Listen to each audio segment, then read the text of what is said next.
Chers paroissiens, je suis heureux de vous retrouver grâce à cette vidéo, pour vous exhorter à cette consécration au Sacré-Cœur de Jésus de notre paroisse le dimanche 14 juin. Et peut-être, j'allais dire si le cœur vous en dit, une consécration personnelle en couple ou en famille le vendredi soir 12 juin en la solennité du Sacré-Cœur. Alors, chers frères et sœurs, pourquoi consacrer notre paroisse au cœur de Jésus? La réponse est en fait assez simple.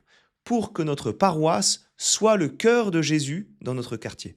Pour que notre paroisse soit ce cœur vibrant, ce cœur battant, ce cœur donné pour notre quartier. Alors, l'image du cœur, elle est extrêmement parlante.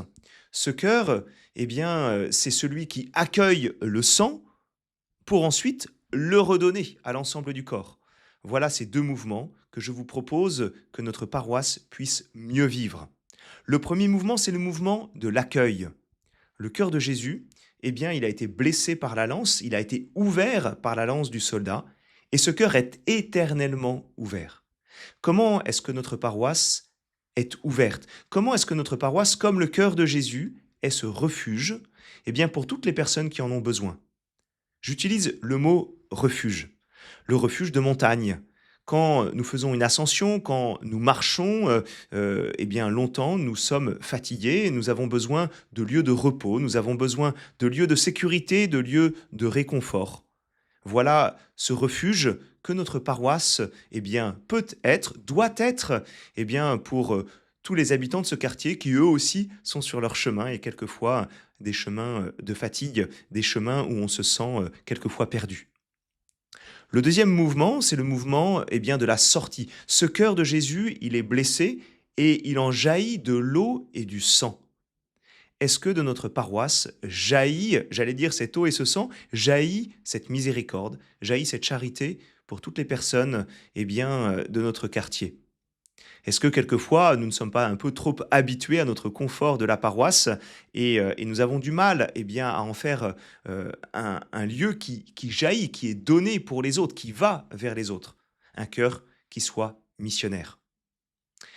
Alors, frères et sœurs, cela est vrai pour notre paroisse. Mais qu'en est-il alors d'une consécration personnelle, en couple ou en famille, au cœur de Jésus?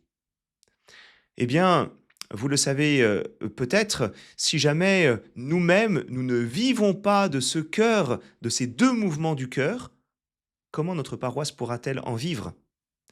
Oui, nous sommes des pierres de l'Église, nous sommes des membres de l'Église, et si jamais ces membres-là ne sont pas eux-mêmes, j'allais dire, vivifiés, notre Église ne pourra pas vivre de ces deux mouvements.